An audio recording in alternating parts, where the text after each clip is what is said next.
Big பாஸ்ல இன்னைக்கு என்ன நடந்துச்சு அப்படின்னு பார்த்தோம்னா வந்து கமருதீனும் பார்வதியும் கலையரசனையும் சுபிக்ஷாவையும் கம்பேர் பண்ணி பேசிட்டு இருந்தாங்க. அதை பத்தி தான் இந்த வீடியோவில் நம்ம பார்க்க போறோம். ஸோ பிக் பாஸ்ல காலையிலேயே வந்து கமருதீனும் பார்வதியும் உட்காந்து பிக் பாஸ் உடைய சூப்பர் டீலக்ஸ் ஹவுஸ்ல இருக்கிற சில ஹவுஸ்மேட்ஸை பத்தி பேசிட்டு இருந்தாங்க.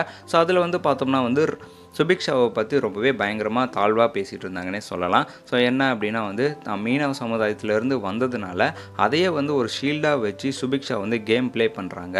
ஸோ மீனவ சமுதாயத்திலேருந்து வந்தது வந்து என்னவோ பாராட்டத்தக்கது தான். ஆனால் அங்கேருந்து வந்ததுனாலேயே அவளுக்கு எல்லாம் கிடைச்சிடணும் அப்படின்னு சொல்லிட்டு அவங்க நினைக்கிறது ரொம்பவே தப்பு அப்படிங்கிற மாதிரி பார்வதியும் கமருதீனும் பேசிகிட்டு இருக்காங்க.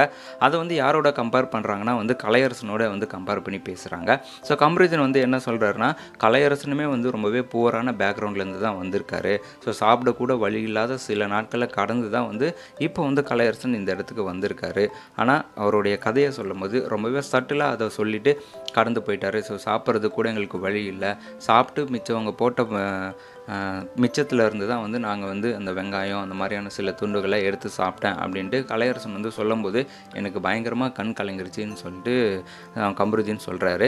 ஆனால் இதுவே சுபிக்ஷாவுக்கு மாதிரியான ஆளுங்களுக்கு நடந்துருந்ததுன்னா அது வந்து பயங்கரமாக ஊதி பெருசாக சொல்லி அதன் மூலமாக வந்து பச்சாதாபத்தை கிரியேட் பண்ணி ஒரு ஷீல்டாக அதை வச்சுக்கிட்டு கேம் ப்ளே பண்ணியிருப்பாங்க அப்படிங்கிற மாதிரி கமருதீன் பார்வதி கிட்ட சொல்லிட்டு இருக்காரு.